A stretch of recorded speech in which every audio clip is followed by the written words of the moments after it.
안녕하세요, 여러분. 혹시 당뇨병을 앓고 계시다면 지금 이 순간 잠시만 자리에 앉아 제 이야기를 들어주시면 감사하겠습니다. 저는 40년 넘게 고령 환자들과 함께 온 의사입니다. 오늘은 여러분과 당뇨병에 대한 이야기를 나누고 싶습니다. 가을의 어느 쌀쌀한 아침이었습니다. 평소처럼 진료실에 도착했을 때 대기실 의자에 한 할머니께서 조용히 앉아 계셨습니다. 숄은 한쪽 어깨로 미끄러져 있었고 몸을 잔뜩 웅크리고 계셨습니다. 제가 다가가 조용히 물었습니다. 오늘 아침엔 뭐 드셨나요? 할머니께서는 조금 머쓱하게 미소 지으시며 묽은 우유 한 컵 마셨어요. 요 며칠 입맛이 없어서요. 라고 답하셨습니다. 이 말을 들은 순간 저는 대충 짐작할 수 있었습니다. 수십 년 진료를 해오면서 이런 경우를 수도 없이 봐왔기 때문입니다. 특히 고령의 당뇨병 환자분들은 식욕 저하나 속이 더부룩하니까 조금만 먹자는 생각 때문에 아침을 자주 거르곤 합니다. 하지만 이런 선택이 오히려 심각한 문제의 시작이 될 수 있습니다. 오랜 세월을 지내온 우리 몸은 더 이상 젊고 탄탄하지 않습니다. 오장육부는 평생을 쉬지 않고 일해온 기계처럼 닳고 지친 상태입니다. 그래서 더 세심한 보살핌이 필요합니다. 아침 식사를 거르거나 대충 따으면 에너지 균형이 무너지고 밤새 공복이었던 상태에서 혈당이 급격히 떨어지게 됩니다. 이로 인해 심장, 간, 신장은 과도한 부담을 떠안게 되고 이런 상황이 반복되면 장기들이 점점 더 큰 무리를 겪게 됩니다. 김 씨라는 74세 어르신을 치료한 적이 있습니다. 부인이 돌아가신 후 혼자 생활하시며 직접 장도 보고 식사도 챙기시는 분이었습니다. 어느 날 시장에서 채소를 고르다가 갑자기 쓰러지셨습니다. 처음엔 저혈압이라 생각했지만 병원에서 검사한 결과 심각한 저혈당 상태였다는 것을 알게 되었습니다. 그날 아침 김 씨는 전날 저녁에 많이 먹었으니 아침은 안 먹어도 된다고 생각하고 미지근한 물 한 잔만 마셨다고 했습니다. 하지만 우리 몸은 단순한 계산으로 움직이지 않습니다. 새로운 에너지가 공급되지 않으면 체내의 균형을 유지할 수 없습니다. 김 씨의 사례는 아침을 거르는 습관이 얼마나 위험한지를 보여주는 분명한 경고였습니다.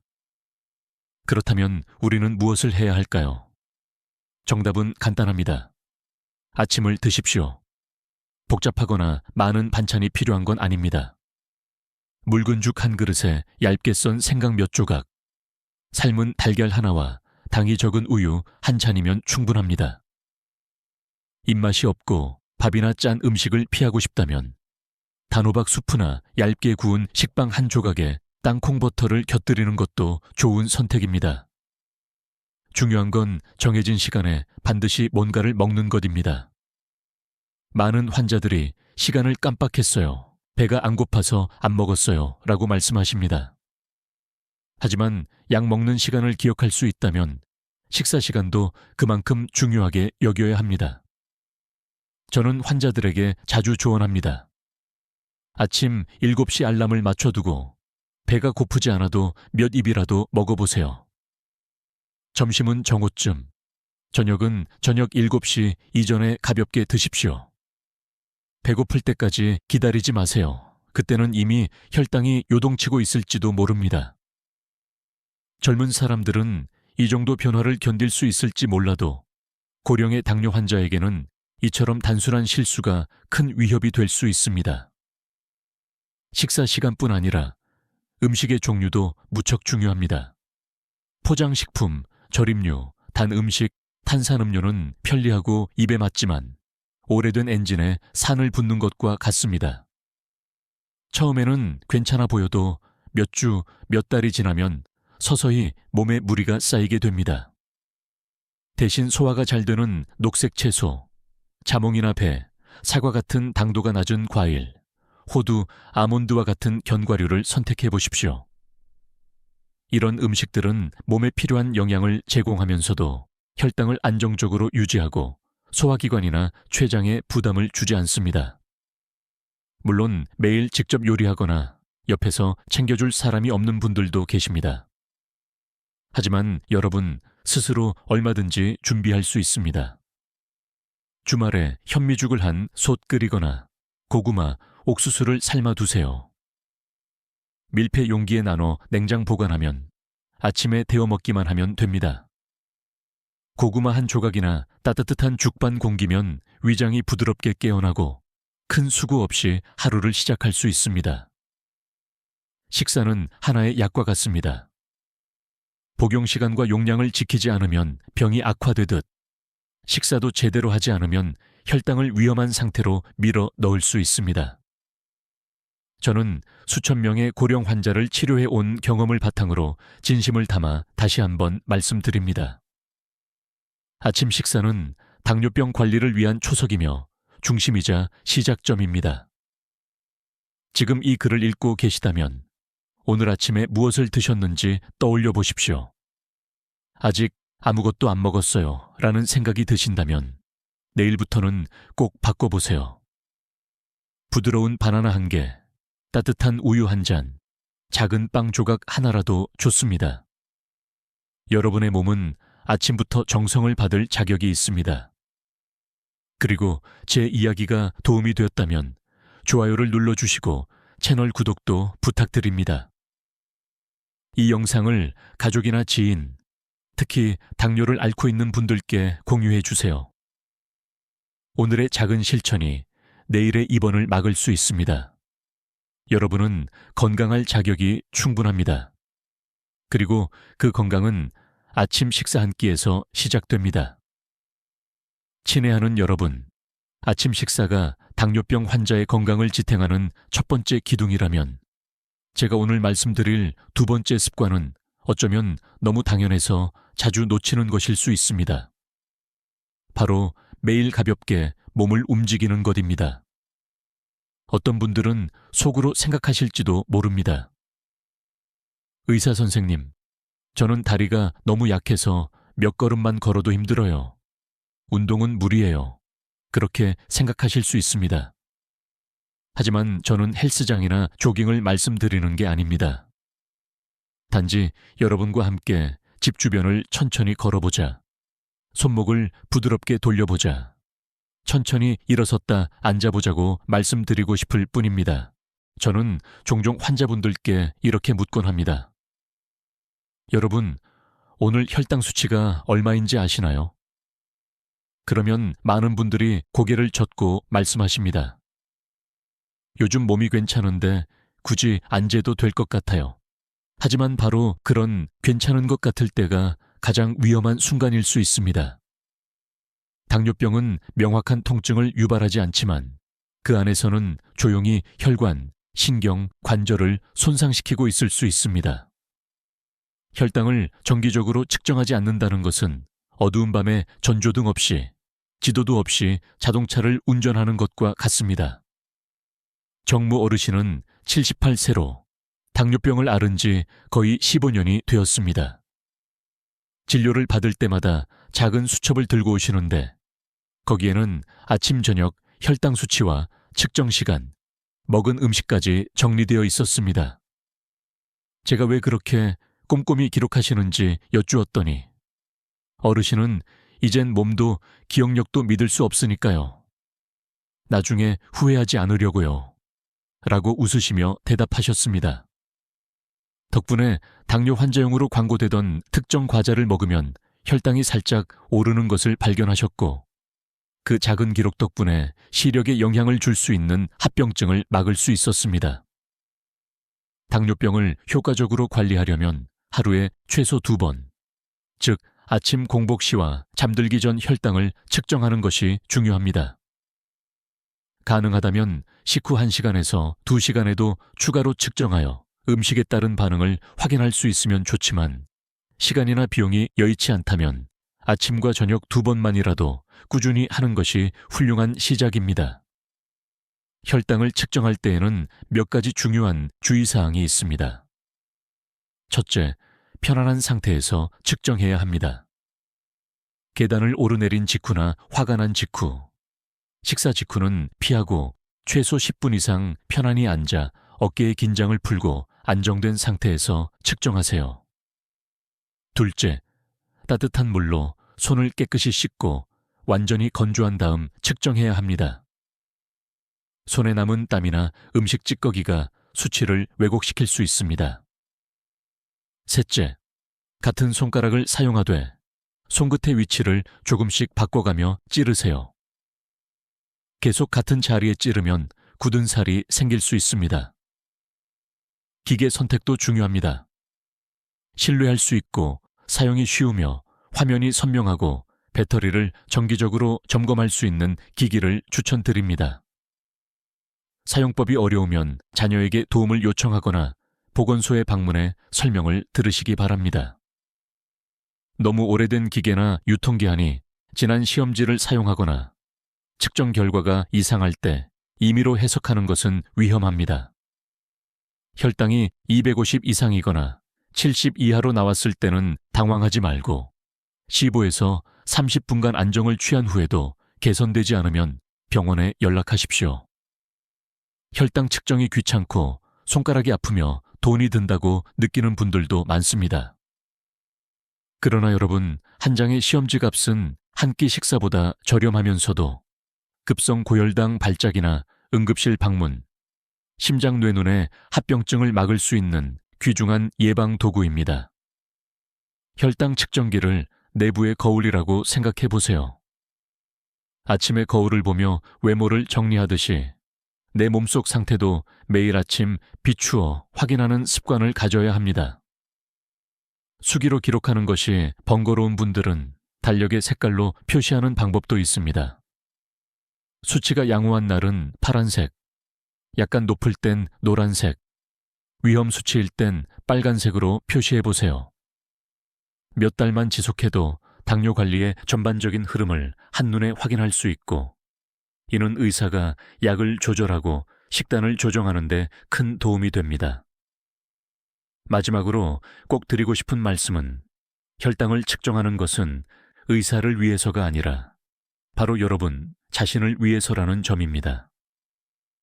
24시간 내내 여러분을 지켜줄 사람은 없습니다. 오직 여러분 자신과 그 작은 측정기만이 항상 곁에 있습니다.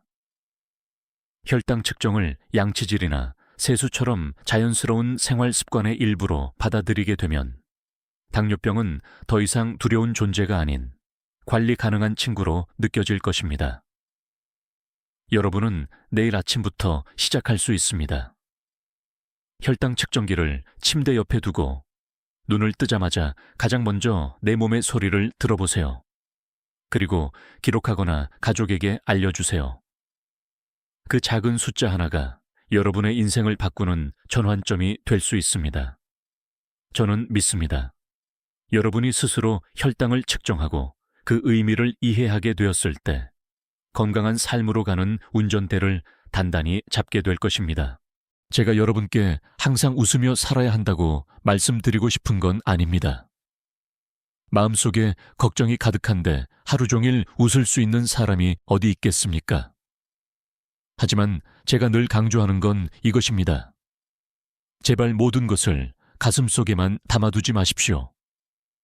우리 몸은 감정을 잠가두는 자물쇠가 아닙니다. 감정을 안전하고 부드럽게 흘려보내는 법을 배워야 합니다. 현관 앞에 앉아 따뜻한 차 한 잔을 음미하며 하늘을 바라보는 것만으로도 충분합니다. 매일 밤 일기를 몇 줄 쓰는 것도 좋고 손주들에게 예전 이야기를 하나 들려주는 것도 괜찮습니다. 길게 말할 필요도 특별할 필요도 없습니다. 그저 마음을 털어놓고 누군가 들어주는 것만으로도 마음은 가벼워질 수 있습니다. 제가 환자들에게 자주 알려드리는 호흡법이 하나 있습니다. 446 호흡법입니다. 코로 4초간 숨을 들이마시고 4초간 숨을 참은 뒤 입으로 6초 동안 천천히 내쉽니다. 이걸 하루에 2번, 아침에 일어나자마자와 잠자기 전에 10회에 반복해 보세요. 이 호흡은 마치 몸에게 이렇게 말하는 것과도 같습니다. 진정하자. 모든 게 괜찮아질 거야. 깊은 숨을 들이쉬는 동안 우리 몸의 기관들은 차분해지고 심장 박동이 느려지며 혈당도 자연스럽게 안정될 수 있습니다. 혹시 혼자 사시며 때때로 외로움을 느끼신다면 오랜 친구에게 전화해 보세요. 근처 노인복지관이나 모임에 등록해 주 한 회라도 참석해 보세요. 함께 웃고 소소한 얘기를 나누는 것만으로도 마음이 편안해질 수 있습니다. 외출이 어려운 날에는 좋아하는 프로그램을 TV로 시청하시거나 손주에게 안부 전화를 해보세요. 우리를 외로움이라는 내벽 안에 가두지 마십시오. 오래 지속된 외로움은 때때로 담배보다 더 해롭습니다. 마지막으로 꼭 전하고 싶은 말이 있습니다. 자신을 용서해 주세요. 오늘 음식을 조금 많이 먹었다든지, 운동을 빼먹었다든지, 누군가에게 괜히 나를 세웠다든지 하셨을 수도 있습니다. 그렇다 해도 자책하지 마십시오. 우리는 모두 사람이기에 피곤할 수도, 실수할 수도 있습니다. 중요한 건 내일 다시 조금 더 노력하는 것입니다. 가벼운 마음은 상처받은 몸을 치유하는 데 있어 가장 소중한 약입니다. 그러니 여러분, 오늘 아침 식사를 잘 하셨고 가볍게 몸도 움직이셨다면 이제 몇 분만 더 마음의 소리에 귀 기울여 보십시오. 스스로에게 이렇게 물어보세요. 오늘 내 마음은 가볍나요? 만약 그렇지 않다면 조용히 숨을 들이쉬고 창밖을 바라보며 이렇게 말해주세요. 나는 지금도 충분히 잘하고 있어. 맞습니다. 여러분은 정말 잘하고 계십니다. 여러분, 당뇨병 관리를 이야기할 때 우리는 대개 식사와 운동부터 떠올립니다. 하지만 의외로 가장 중요한 기둥이 되는 것이 약 복용 습관이라는 사실은 간과하기 쉽습니다. 단 한 번의 임의 복용 중단, 용량 변경 혹은 한 번의 복용 누락만으로도 고령자의 몸은 마치 부품 하나 빠진 시계처럼 조용히 무너지기 시작합니다. 그리고 그 변화는 바로 느껴지지 않기에 더 위험합니다. 예전에 70대 중반의 손할머니께서 저에게 전화를 주셨습니다. 요즘 몸이 좀 괜찮아서 약은 하루 건너 한 번만 먹었어요. 선생님, 괜찮겠죠? 혈액 검사를 해보니 혈당이 불안정하게 출렁이고 있었고 증상이 드러나지 않았을 뿐 이미 변화가 시작되고 있었습니다. 몸이 괜찮다는 건 몸이 스스로 회복하고 있는 게 아니라 약이 균형을 잡아주고 있다는 뜻입니다. 지금 약을 중단하는 건 하늘을 나는 중에 낙하산을 걷어내는 것과 다름없습니다. 약을 먹는 게 부담스럽거나 피로감, 부작용에 대한 두려움이 있는 분들도 계십니다. 어떤 분들은 민간요법을 믿고 양약은 독이야 라는 말에 흔들리기도 합니다. 하지만 잊지 마세요. 노인의 몸은 오래된 기계와도 같아서 작은 부품 하나를 바꾸는데도 신중해야 합니다. 약을 마음대로 바꾸거나 갑자기 중단하는 건 이미 지쳐있는 심장이나 간, 신장에 큰 부담을 안기는 일입니다. 제가 자주 권하는 간단한 방법은 약 복용 시간을 적어 눈에 띄는 곳에 붙여두는 것입니다. 냉장고 문이나 거울 옆에 아침, 식후 30분, 저녁, 취침 1시간 전 이렇게 써두는 것입니다. 실제로 어떤 환자분은 2년 넘게 이 방법으로 한 번도 약을 거른 적이 없었습니다. 또는 요일별로 나눠진 약통을 사용하거나 알람을 맞추고 가족의 도움을 받는 것도 좋습니다.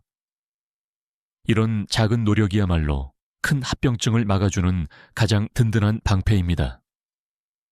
약을 먹고 어지럽거나 메스껍거나 몸이 이상하게 느껴질 경우엔 약을 끊기보다는 반드시 의사에게 먼저 문의해 주세요. 의사는 증상을 살펴보고 용량을 조절하거나 몸에 맞는 약으로 바꿔줄 수 있습니다. 진짜 위험한 건 부작용이 아니라 아픈 걸 숨기고 스스로 판단해 약을 조절하는 것입니다. 약은 적이 아니라 평생 함께할 동반자입니다. 복용 시간과 용법만 잘 지킨다면 약은 여러분을 오랫동안 지켜줄 수 있는 믿음직한 친구입니다. 약을 제때 복용하는 그 순간은 단순한 치료 행위가 아니라 스스로의 건강을 지키겠다는 약속이기도 합니다.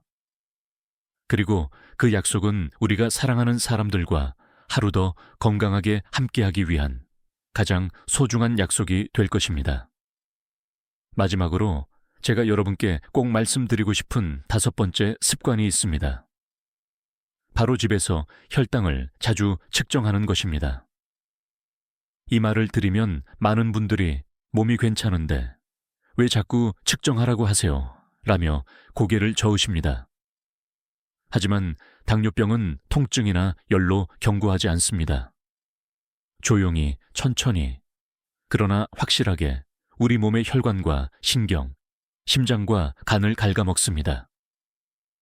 여러분, 하루에 최소 2번만이라도 혈당을 측정해 보세요.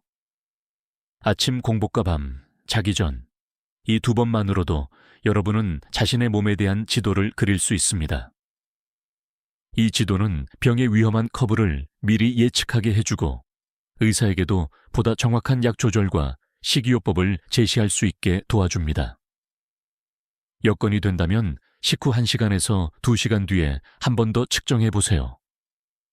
어떤 음식이 내 몸에 어떤 반응을 일으키는지 알 수 있는 귀중한 정보입니다. 하지만 그게 어렵다면 아침과 저녁 2번만이라도 꾸준히 측정하는 것이 매우 좋습니다. 혈당을 측정할 때 지켜야 할 몇 가지도 기억해 주세요.